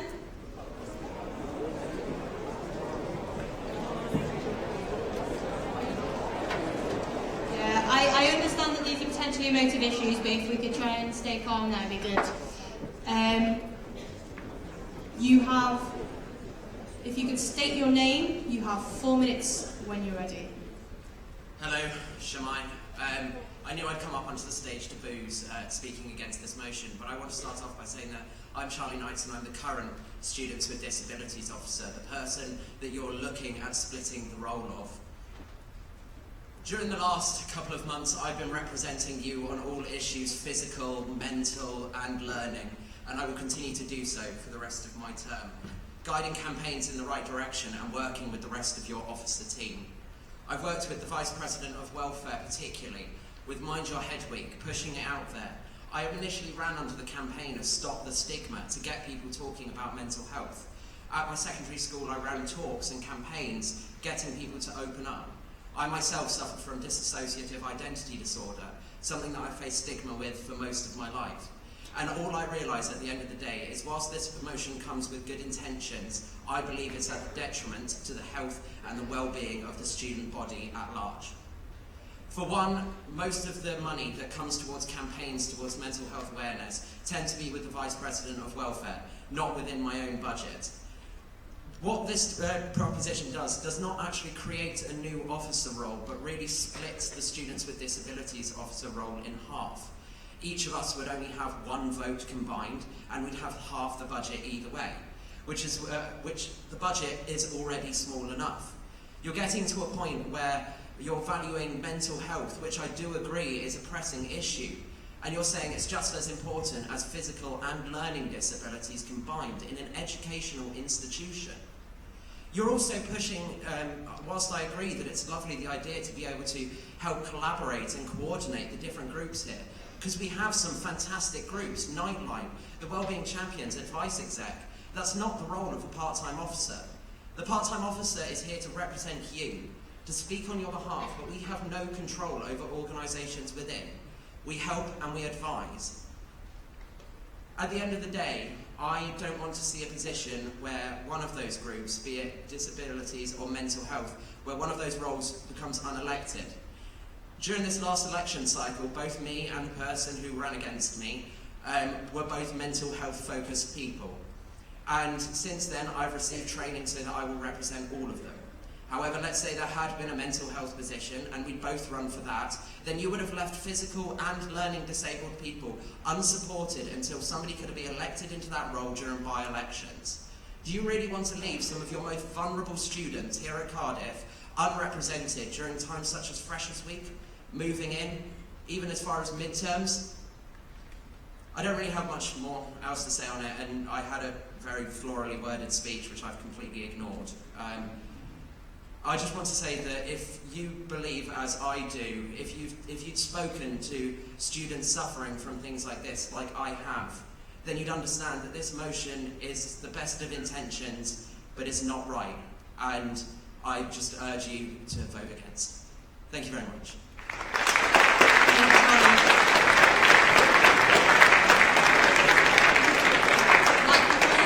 We are now going to take this to the floor, and are there any clarification questions for the motion from Sharon? Sharon, if you'd like to come to the stage. Gentleman in the white t-shirt? Yes. Yeah, if you get a mic to him, please. If you'd like to say your name before you speak, please. Hi, my name's Jody Harrison, and I'm reading through your AGM Resolve section, and as the speaker against has said, there's a lot of good intentions in here, but I also feel that there's a lot of planning for things to be done in the future that you haven't fully explained or fully realised. And I'm asking for clarification more specifically on points 2 and 3 on who those figureheads would be and what that job description and support network would actually include. I feel it's just not very well explained. Okay. Okay, thank you. We're going to do it in sets of 3 like before. Yeah, sure. Who else had their hand up? Anybody? One person over there, so just those 2. If we could get a mic to them, please. If you could stand up and say your name again. Hello, I'm Isaac. These questions are actually on behalf of someone else who's had to leave, just so you know. She says point 6 omits trans people. Can we include trans people on discussions of mental health? And also, our other question is, wouldn't putting more money into student support, counselling and well-being be kind of more tangible and practical method? Great, thank you. And then to the third one, just at the front here, the person in the blue. If we could get a mic to them. I see there's someone at the back. We'll come to you in the next set, okay? I'm actually personally seconding the motion, but I just wanted to put a question forward, just wanted to ask you something which I know that we've discussed before. I was wondering whether there would be any likelihood... Could you hold the mic a bit closer, please? I was wondering whether there would be any likelihood of, if one position wasn't filled, the one that was filled to be able to take on responsibilities of the other in allowing all 3 groups of students with some form of disability or wellbeing issues to be represented at a time even when both positions were filled. Okay, thank you. Turin, do you need those? Have you got those questions? Or do you Yes, I have. You have. Okay, so over to you. First one was by the gentleman Joey. Just to clarify, you are reading from the amended resolves, because some of those points have been changed from the original motion. Yeah, I just wanted, like we said at the start, re-clarification that there is additional paper 2, which is what the newly revised motion is on. Okay, so of course there is a lot on how this would be implemented, which would be left to the student elected officer team to implement, and also sort of student voice too. They would, as I sort of talked, they would set the job description, the support network for that officer, making sure obviously they received the right support, and if this was put in place for the February elections, and hopefully, as I'll talk about later, making sure that both the positions are ran for and filled, then they will be trained in September together. I think, does that answer your question? Okay, point 2. Yes, so the various figureheads, that's just the sort of the student union, all their different executive and the board of trustees that would need to be consoled on, and they would also have a vote on whether this motion passes after today, if it's decided to be passed. And also they would have a say on how it would function too. So that's what I mean with that. Okay, second question? Okay, second question was by Isaac. Yeah, I certainly agree. I thought I put in some information about how mental health affects the trans community, but that you're absolutely right. Mental health amongst trans students is obviously even higher than other students, so it's really important that we recognise that. And I think that just back to what this motion does, it really essentially, there's such a broad remit with the disabilities officer having to obviously represent physical, learning and mental disabilities and more with, that don't quite fall into those categories. I think it's really important that having a mental health campaign officer who would still be representing those with disabilities as a general responsibility, they would still be having that focused remit on mental health too, which I think goes into my friend Scott's question. So I think I answered both of those. Okay, third question? Oh, I just want to say okay, great. Are there any other questions? There is somebody in the middle. Is there anybody else? Okay, over here, two. There's two people over there. Yeah. Okay, that's 1, 2, 3. This will probably be our final round of questions before we move on to speeches for and against. Okay, yeah. Hi, I'm Raphael. Sorry. This is kind of relevant to campaign officers in general, but it seems like under the current context, a lot of campaign officers do feel quite frustrated at the moment, like they're not given the same level of exposure and they're not necessarily known so well throughout the SU, and it's been difficult. Like, I've been speaking to Nancy Turnbull, the Black and Ethnic Minorities Officer. She's had a lot of struggle trying to get her sort of events out there, and hard to support that. So given this context, how are we going to ensure that this mental health campaign officer does, so that everybody is aware of it and that people know that they're somebody who we can go to and be supported by? Because it would be very problematic if this individual wasn't well known. Obviously, wouldn't have the benefits for trying to encourage. But thank you. Okay, thank you. Over here, I think there was a second question. I think it was just me over a bit, but it's India Moore again. My point is, as Charlie mentioned, at the moment you're planning on, or from what it's been gathered, it's splitting the disability officer role, but obviously the budget for that would then be affected. How do you feel that you could resolve this issue, including the welfare officer, if this motion was to be passed? Because otherwise you are cutting a massive budget. Okay, thank you. And was that the only other person on that side? Oh, there is a third person. Okay, that's the last set of 3 then. Thank you. Isaac again. Obviously, we're living at a point where we are seeing record results in mental health kind of hitting peaks, which is due to a number of things: academic pressures, stress from home, increasing rent. So just wondering, it's in terms of splitting the role, we've already discussed maybe putting more money into counselling and that kind of stuff. Do you think kind of splitting the role would help tackle a lot of the mental health issues, contribute to those things, or do you think it would again just kind of build more problems? Okay, thank you. Have you got those, Sharon, or do you need it? Time has to run out right now. Yes, I think I've got this. Okay, question so, 1. Gentleman Raphael, yeah. So you talk about the general need for campaigns officers to be obviously well known amongst the student population. That is obviously a huge issue that does affect all officers.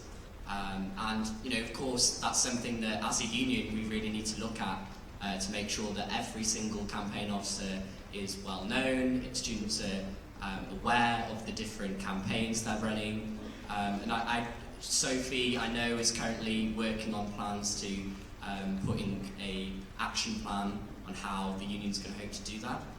So I think that addresses some of your points, but also I think on the point on mental health, I think students are very engaged with mental health, and it's such a growing issue that is only going to increase from the statistics we get given all the time. I think there is a real need for this, and also that students will be very sort of engaged and wanting to know what this officer is getting up to. And if anything, that's actually going to be a positive impact on all the other campaign officers, especially as mental health encompasses a lot of the different minority groups that campaign officers are representing. So I think it'll have actually quite a positive impact in helping get students more engaged and aware of every single campaign officer. Okay, question number 2. Number 2, okay, so you talk about the budget. That's obviously a really good point. And at the moment, campaign officers are given £100. And of course, while this isn't essentially splitting the position, I think I just want to clarify that the disabilities officer role is not changing. It's staying exactly the same. They still have a remit towards learning, physical and mental health. That's not changing. What's changing is having another position that is going to have a more defined, focused on mental health, and essentially putting it out there, putting a face on the different, on mental health. So just back to the budget, sorry. So the 2 officers would be working together on how they'd want to put that budget. It's not simply £50 to you, £50 to you. And it is, obviously £100 is a very small amount, and that needs to change, to be honest. But £50, I would donate that myself. I'll go on a fun run next week and try and raise that money, or just give it myself, because £50 really, in the grand scheme of things, would be really sad if that was the reason for this motion not passing today. Can you move on to question number 3, yes, please? Number 3. I try and keep them as direct and to the point as possible. Isaac, obviously, mental health among students, it's all the different problems that students have, and different struggles that they go through during their time, with obviously money, increased burdens for many reasons. I think it just shows why this is so needed tonight, why we do as a union need to try and move forward in helping to address that. And I really do think that this motion tonight and this campaign officer will really help work towards those problems that you talked about. Okay, thank you. I'm getting the feeling that we can move on to speeches for and against now. Before we do that, could I just remind people that if they do have any other business they want to bring up into their last agenda point, if they could take it over to the information desk, and also if you could please stay in the room for the rest of the meeting. We really need to stay at the quota level. So are there any speeches for the motion? Okay, yes, and any against? One person. Okay, if the speech for could make your way to the stage, could I remind people if they can try and keep the one asking questions as concise as possible, and also in reply and in your speeches try and keep the your point as condensed as possible and to the point. Thank you. Charlie, if you could make your way up to be ready to take over afterwards. Thank you. And if you state your name and 2 minutes. Shemai, I'm Emmeline Rice. I'm speaking for this motion tonight because I do want to highlight the fact that I think this is a very important motion, because as someone who does indeed experience a physical disability and has experienced mental health issues during my time at university, I do want to highlight the fact that although they do correlate and interact together, because obviously having a physical disability does have some influence on one's mental health. I am a perfect attestation to that. I would just like to highlight the fact that mental health is not exactly only a disability. Everyone has a state of mental health. And student well-being at university, obviously, as we've seen tonight, as we've talked about tonight, is impacted severely by studies, housing, multiple issues. So everyone has a state of mental health. And I think that putting a face to a mental health officer here, as Sharon has talked about, and really getting that out there, and having it not entirely separate, yet working alongside a disabilities officer, both mental disabilities, learning disabilities, and physical disabilities, would really help to sort of invigorate students and release the stigma around mental health and get people talking more about it. I know Charlie has done a great job as disabilities officer, and he has special insight into the role. But honestly, as someone with a physical disability, the fact that he thinks that no one would come forward and represent physical disabilities is a little offensive, honestly. And I think the fact that this could work together in conjunction could really change unions around the UK everywhere. I think that's basically all I have to say, and I really encourage you to vote for the motion tonight. Thank you very much. Thank you. Can I just double check, as Charlie's already spoken, is there anybody else to speak against? Okay, would you like to come up? After this, I'm getting the sense from the room that we'll move to summations and then hopefully from there a vote.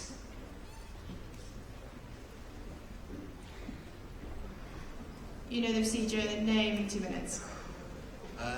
My name's Luca. I personally suffer from both mental health and a learning disability. While I think this motion is brilliant in that they want to bring out someone who can represent everyone who does suffer from mental health, at the same time I think it needs refining more. I believe that everyone should have a voice, regardless of disability, be it mental or if you have depression, everyone should have a voice. And I saw last year so many people didn't know who they could go to, they didn't know we had such great support that we do. So I think for now, we should table this motion and say, let's revise it, and that's all I have to say really. We need to really think hard before we just jump onto what is quite a big proposal. Thank you. Can I, in that case, invite Turin back up to stage for your 1 minute summation, and then from there we look to a vote.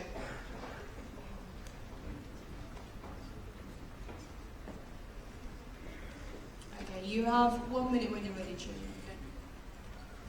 Right. So let's go back to what this motion is trying to achieve today, and why you should vote for this motion. The NUS survey figures that I put in the paper says those who suffered from mental health, 54% didn't seek help. 40% feel nervous about how they'd go about seeking that help, and 58% told their friends before family members or support services. The statistics show that if we're going to break these barriers surrounding mental health, it has to start with every single one of us, students, right now. We can start this movement, and our union has a responsibility to enact this, and through this position we can further strive to create an environment where students are engaged, aware, educated, supported in an open, united community to tackling mental health in every way possible. Passing this motion today will get us one step closer to achieving that goal. You. Let's achieve something special today. Great, thank you.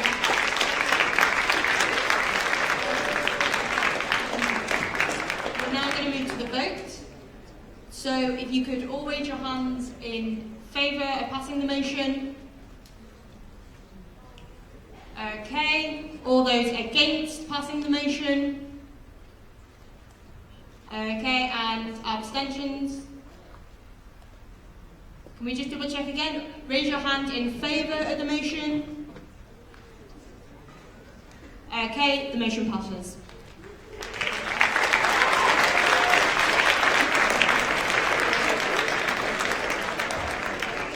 Okay, let's move on to number 4, which is challenge, don't censor. If I can invite James up to the stage.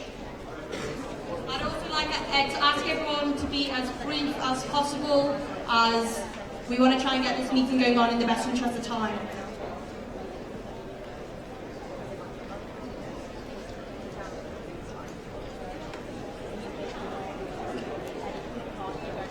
Okay, if people could please stay in the room, we need to still stay at Chorusy.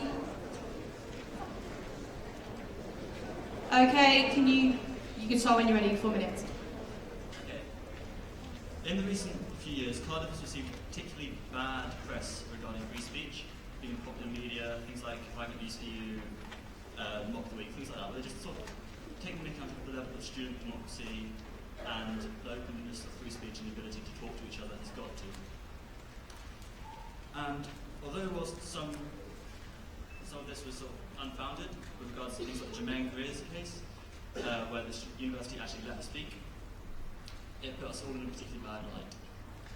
During my election campaign, so for those of you who don't know, I'm the Ethical and Environmental Officer, I stood on a policy of blocking no platforming and protecting free speech within the Students' Union and the university in general. Some people would say this is a mandate, you should put it through anyway. One thing that happens if you're a campaign officer is there's a lot of restrictions as to how much you can actually enforce and how much you can put through without further help. The AGM in itself is a much stronger mandate and allows us to put things through that will then stay and be policy for a much further period of time and be much harder to challenge. Nationwide, both at an academic and governmental level, there's been a move towards shutting down opinions we disagree with. Whereas what I would rather see is them being reasoned against, arguments and debates. Simply by banning and preventing speakers, often referred to as no platforming, it just sort of stops openness and it buries these ideas. As an academic institution, and as uncomfortable as it may be for you to hear, this is a place to challenge ideas, the use of reason, and for civil debate. Can we ask you to speak up a bit? Sorry.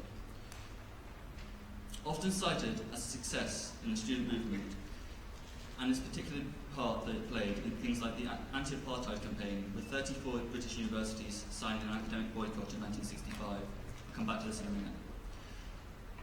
Now often no platforming is cited as a way to protect minorities, specifically the LGBT+ community, and by preventing speakers who disagree with their views, whom they may find upsetting or offensive. But what would you say if I flipped this on its head, and you had a student attempting to no platform a prominent LGBT+ advocate such as Peter Thatchell, which recently happened, because his viewpoint offended their sense of morality or their religious beliefs? In many places, homosexuality is illegal, and even to publicly show your support can land you in prison. Even in the UK, until not that long ago, it was the same situation. As part of this, a large part of how we came to this position is we're currently in the way through the right to free speech and blocking people's opinions. But why was I talking about all of that? I'd be generalising here, but I would say that none of you, or at least very few of you, would argue against equal rights based on race. And the majority of you, statistically, would be in support of the rights of the LGBT+ community. Now imagine if the university had followed the government guidelines at the time during apartheid, or if students, academics, and other bodies hadn't led the way during the liberation movement. If debate had been stifled, I would go as far as to say that these changes may not have happened, or at least not as quickly. I know most of you in here can't bother to read through this booklet, and I'm not going to bother reading through the start of it, but I'll just get to the key points. Students' Union resolves that it will allow all students, regardless of anything, the ability to speak within the law, and no platforming on grounds that anyone else may find offensive. All students, no matter their views, will not be censored insofar as the actions are performed inside the law. And to skip down, the Students' Union condemns the NUS's use of no platforms. Thank you. Thank you. Anybody to speak against? Can we have the person at the back, please? Yeah, with your hand up with the long hair and the jacket on. Raphael, is that your name? Yeah. If you make your way to the centre of the stage. Could I please emphasise that everyone stays in the room? We need to keep to our numbers, so if you could please stay in the room until the end of the meeting. Thank you.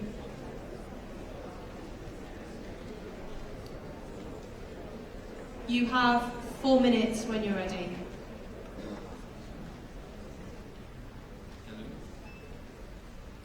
So, like most of you, I've literally just only seen this motion, so I apologise if there is anything in my speech which misconstrues what the meaning of the motion is. To my understanding, we're saying here that we do not wish to give any opportunity for people to no platform. Now, as somebody who is very interested in debating, somebody who enjoys debate, I do believe that there are many instances where we have to ensure that individuals' rights are protected and allow those individuals a platform to actually say that other individuals cannot be platformed. For instance, at the moment, it's likely that given the rise of like populist politicians, groups like Britain First do want to get into university campuses, and they do want to have conversations, and they do want to talk. Now, why do we believe, or at least why does my side of the debate believe that we shouldn't allow that? Well, because these speakers are there, not only do they act to incite violence, but when we give them that platform, we're legitimising their point of view by giving them that space to talk. When you allow speakers who are genuine fascists to speak, you say that their right of view is valid. Take, for instance, people like David Irving. He was a Holocaust denier. He went around universities all around the UK, and he spoke quite vividly about why people should not believe that the Holocaust ever happened. He was trying to incite people into believing complete lies, essentially, and people gave him a position because of the fact that he was considered to be somebody legitimate, because the university actually gave him a space. What we stand for on this side is to say, no, actually, we have a right to tell these individuals not to speak. No, we cannot allow these individuals to be given the right to speak, because when we do that, we say that their actual opinions, regardless of their factual accuracy or anything, is valid. So look, under this motion, you talk about this idea that, if I check correctly, events and societies at the SU will not be banned as long as their actions are within the law. But look, if you're trying to have a social which is based or an event which is based on legitimising fascist viewpoints or viewpoints which highly discriminate against individuals such as trans and LGBT plus people, that's obviously going to create a massive disconnect in our university. We need to encourage individuals who feel attacked, and currently these kind of attacks are rising. Give those individuals the right to no platform, and therefore I stand to oppose this motion. Thank you.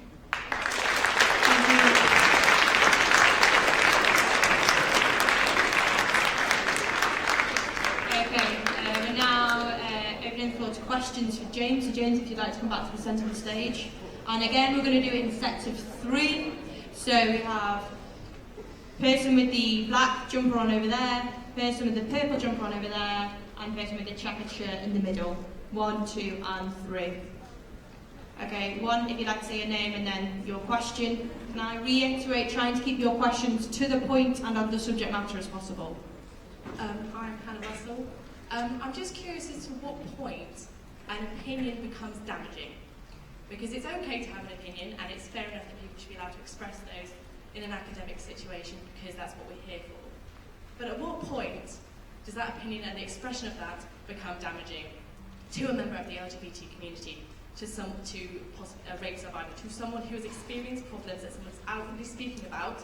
At what point do you then stop and say, hang on, that's damaging, and we should not be reinforcing, as the person who spoke against you said, okay. At what point do we say no? Okay, great, thank you. Question number 2. Hello, my name is Andrew Brymer.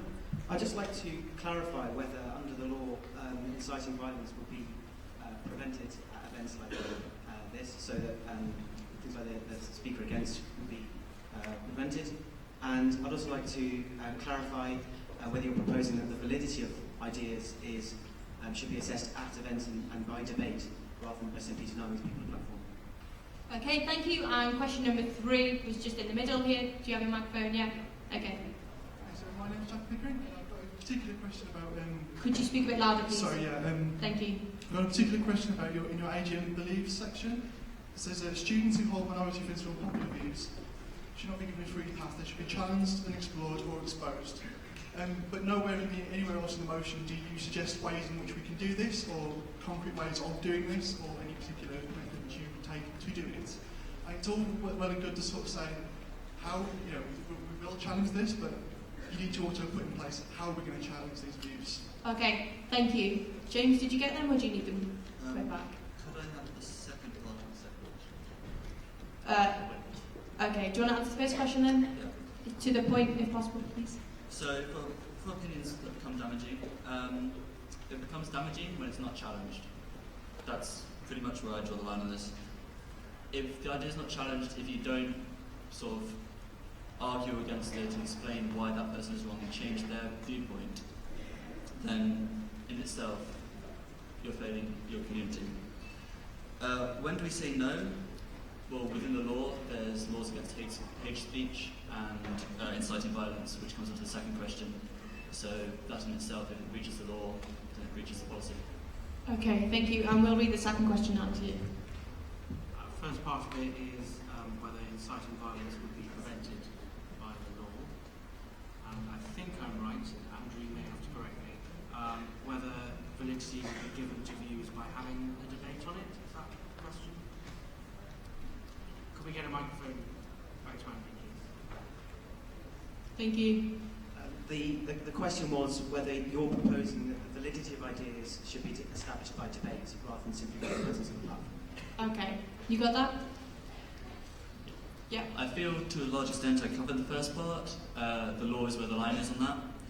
And yes, I feel that the views on debate is where I feel debate is where the final decision should be made on views. So, yeah. Okay, thank you. And the third question? Would you like a recap? Essentially, how you talk about challenging the views of people, how would you go about challenging those views? So the way I would have it is that, actually, to follow current existing guidelines, any speaker or person who's brought in, they have to have the opportunity for a counter speaker. So external speakers in itself isn't covered in this, but I'd like the same idea to be covered across onto within student debate. Okay, thank you. Probably going to go to a final set of questions. So, and again, another three. We've got one over there by Claire, one in the middle, Matthew, and is there anyone else? Okay, and Nico.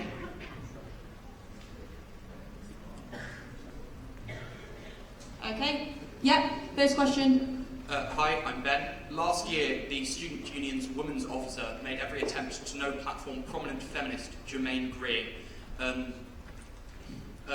all because of a view she held on transgender people, which was irrelevant to what she would be speaking about.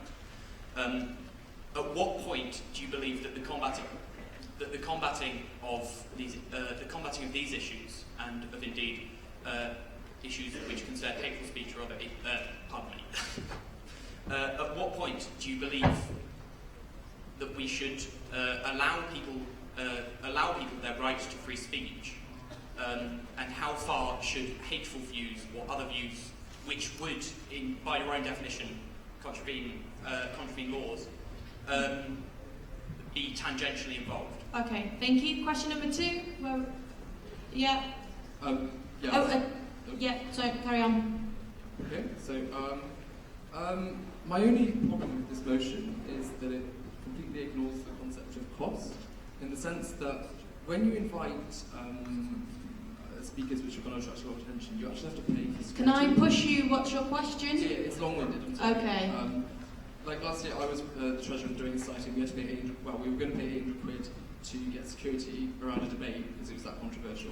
What I'm scared, and can you allay my fears, that this motion won't be used as a stick to extort money out of the union for right-wing nutters to hold their little rallies. Okay, thank you. And then can we go to the front with Nico? Quiet, please, everyone. Hi, James. Just one quick point of clarification. Can you clarify to me that this policy is only referring to students on campus, and confirm that it's not about external speakers, because I've just been getting a bit confused in debate. Thank you. Okay, have you got them, James? Which one? The first one. Yeah, we can. From what I can understand, correct me if I'm wrong, at what point do you believe we should allow, at what point does free speech become more important effectively than stopping hateful views? Is that correct? Yeah. Okay, so just to start with the Jermaine Greer's thing, that was university premises, and the university already has a policy similar to this in place, which is why, despite the petition from the students led by the Women's Officer last year, and that was all well within our right to do, the university chose to ignore it and to hold a speech anyway, hold a talk anyway. I think I kind of covered this before with I would just, if it doesn't breach the law in terms of hate speech and inciting violence, that is where the line is. If you can challenge it and if you can argue against it and explain why that person's view is wrong, or you believe that person's view is wrong, then that in itself degrades their argument in the first place. I condensed the other two questions into one answer, which is it doesn't apply to external speakers. Nothing in this article actually does. That was something that was originally in here, so one of you two of you may have heard about this originally, but it was then taken out. Okay, thank you, James. And question 2? Yep, okay. Question 3? You did 2 and 3 together? Okay, great. Now, can we just test the water? Is there anybody, you're going to move on to the speeches, is there anybody for? Okay, and anyone against? Okay, we're going to do one more round of speeches then. Okay, so can you raise your hands for again? Can we go the person at the back with the grey jumper? Can we get, if you'd like to come to the stage, person at the back with the grey jumper? No? Further back? Yeah, come on. And against? Who was against? Who raised their hand for against? Yeah, okay, if you come to the side of the stage, ready? Can I reiterate, everyone stays in the room to the end of the meeting. We're almost there now. Penultimate motion.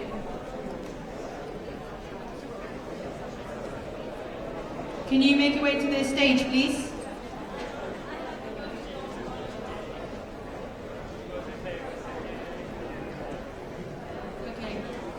You have 2 minutes. Shmai, I'm Ben, and I study Politics and International Relations, 3rd year. I find Katie Hopkins' comments about the families of dead police officers offensive. I find George Galloway's comments about Israelis offensive. I find Nigel Farage's comments about treating foreigners for HIV and AIDS extraordinarily offensive. But I find the idea of limiting our freedom of speech even more offensive. It is an old quote that most of you will have heard, and it is overused, but it's no less valid. I disapprove of what you say, but I will defend to the death your right to say it. We forget that freedom of speech is not easy. It is not easy to allow those we often passionately disagree with to speak. But we don't do it because it's easy. We do it because it's the right thing to do. We do it because silencing and squashing the views of others, that is fascism. That is fascism. If their views are truly so offensive, then they will be the architects of their own destruction.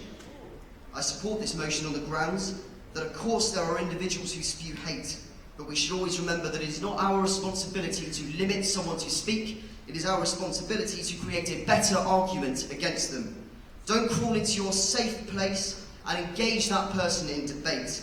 Don't prevent someone else from listening. Don't prevent other people listening to somebody speak because it hurts your feelings.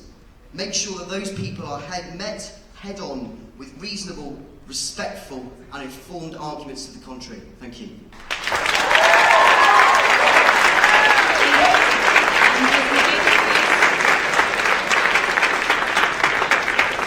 Again, say your name and then you'll have 2 minutes when you're ready.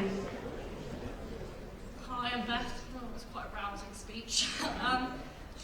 This sign, the side behind me says get involved. How can we, as a uni, encourage speakers to come here and speak to us, who encourage members of this AGM and the uni as a whole to not be involved?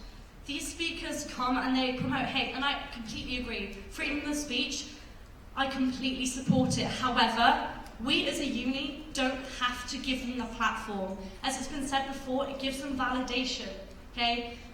There's so many different people in this uni, and giving them this platform gives them validation.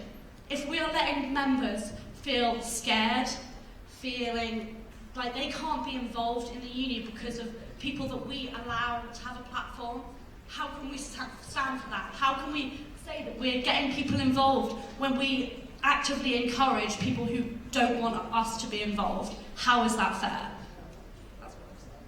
Okay, thank you.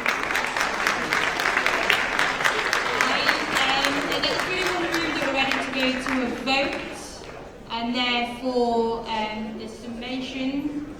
So James, can you do your 1 minute summation, please?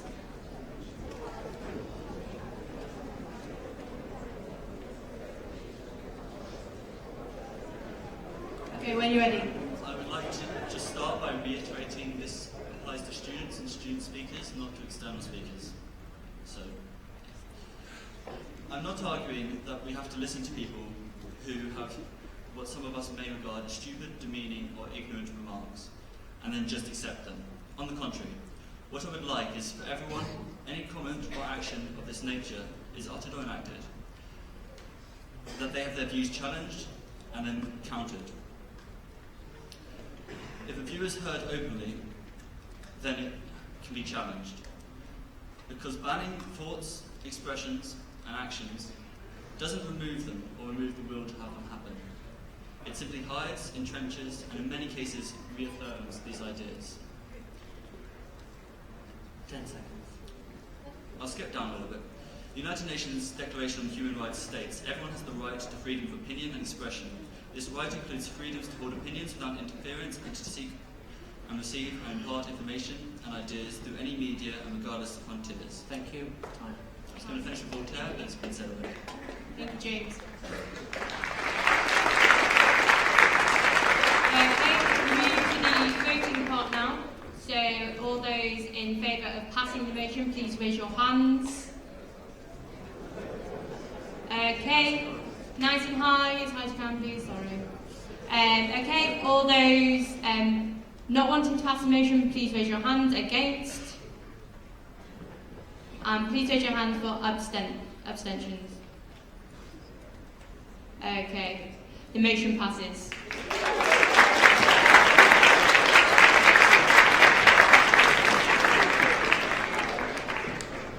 As I mentioned at the start, you're all given surveys on a white piece of card. Could you please pass them to the end of your row? Hopefully filled out, please. And then, whilst you're doing that, could I please remind you all to stay in the room. You really must stay at Corsi in order to carry on the AGM. If I could ask you to stay to the end of the meeting, this is the final motion, and it's being a zero tolerance union. If I could please ask Emily, the proposer, to come to the stage. Okay. Can we have some calmness, please? Quiet, please. Emily, you have 4 minutes when you're ready. Thank you. Oh, right, it's hot up here. Right, okay. Hello, everyone. I'm Emily. I study law. And I am proposing an extension, if you will, to the zero tolerance harassment policy we currently have at Cardiff University, our students' union one. So, Cardiff University Students' Union passed a new zero tolerance harassment policy in 2015, which gave notice to the differences between Cardiff University's zero tolerance and harassment policy and its own. If you look at number 2, you'll see a table below containing the 2015 version of the policy, which basically just gives you the stats on harassment, sexual harassment, and also what constitutes sexual harassment, and sort of, basically, harassment is bad, don't do it. However, whilst this policy is good, it does not go far enough to protect the students at our uni and within our union. Currently, the University Students' Union's zero tolerance harassment policy only refers to harassment of a sexual nature, not harassment as a whole. Secondly, the policy clearly states that it only applies and is only enforced within the walls of the student union, with no mention of any enforcement within the bodies that exist within this framework, namely the Guild of Societies, the Athletic Union, and student media. This does not provide students with an adequate support structure or aid should they experience harassment of any nature, not just sexual. So we would like to keep this policy outline intact, but expand it in 2 ways. Firstly, that the Students' Union should extend the zero tolerance harassment policy to include harassment of any nature, not just sexual. The Protection from Harassment Act 1997 defines harassment as a person's course or conduct that causes serious alarm or distress which has a substantial adverse effect on another person's usual day-to-day activities. Examples of harassment may include, and this is not an exhaustive list, unwanted phone calls, texts, letters, emails or visits, abuse, bullying online, stalking or verbal abuse. The second extension we'd like to propose is that the Students' Union should extend the remit of its zero tolerance harassment policy beyond the walls of the Student Union building to include groups that operate within the framework of the union, such as the Guild of Societies, the Athletic Union and Student Media. So the effects of these changes will, 1, widen the scope of protection and support available for those experiencing harassment of all kinds, and 2, will protect students not just within the union, but also at formal and informal society or group events, gatherings, socials and or trips. Now, it is important to note that we do recognise that the Students' Union already have a behaviour and disciplinary policy, which also covers some of the proposed changes. However, we believe that having a separate and distinct policy is necessary to provide extensive support for students. In other words, people already know what the zero tolerance harassment policy is. These other policies aren't advertised around the union. So it'd be really helpful if we could extend it to all forms of harassment so that students could just rely on the one policy. And also we do recognise that the Students' Union have 2 campaigns, Can't Touch This and It's No Joke, which both include harassment policies. However, we believe that the Students' Union would benefit from separate and distinct policies relating to harassment. Again, it's the same kind of point. So, to finish, we resolve to continue to pursue the zero tolerance harassment policy, but to extend zero tolerance harassment policy so that it includes harassment of any nature, not just sexual. To extend the remit of the zero tolerance harassment policy beyond the Students' Union building to include groups that operate within the union's framework, including the Guild Societies and the Athletic Union and Student Media. It's common sense, guys, come on, right? That's all I have to say, thank you. Okay, thank you. Is there anyone who wants to speak against the motion? No? Okay, in that case, can I invite Emily back to the stage? And can I hand this over to the floor for any questions or clarification on the motion, on Emily's motion? Are there any? No? In that case, is there one? Do you want to ask a question? Yeah, okay. Okay, well we'll just do that one question if no one else wants to. So just this question. Name, please. How far does this extend? Would it end where the law says harassment is, or would you go too far and start adding extra points towards what classifies as harassment? That's it. Okay, thank you. Did you get that, Emily? I think so, yes. No, we would certainly not go above the law, mainly because we're not allowed to. That's illegal. I study law, I know this. So no, that would not happen. It's essentially, this is just a policy to enable a wider scope of harassment to be included. Yeah, don't worry, we're not going to start walking around starting to, try and exclude people for just random stuff. It's all good stuff, don't worry. Any other questions? Great. As there were no more questions and there was no speaker against, we will not need a summation, so we're probably going to go straight to a vote. So in that case, all those in favour of the motion, please raise your hand. Okay, all those against, please raise your hand. And abstentions, please raise your hand. Okay, the motion passes.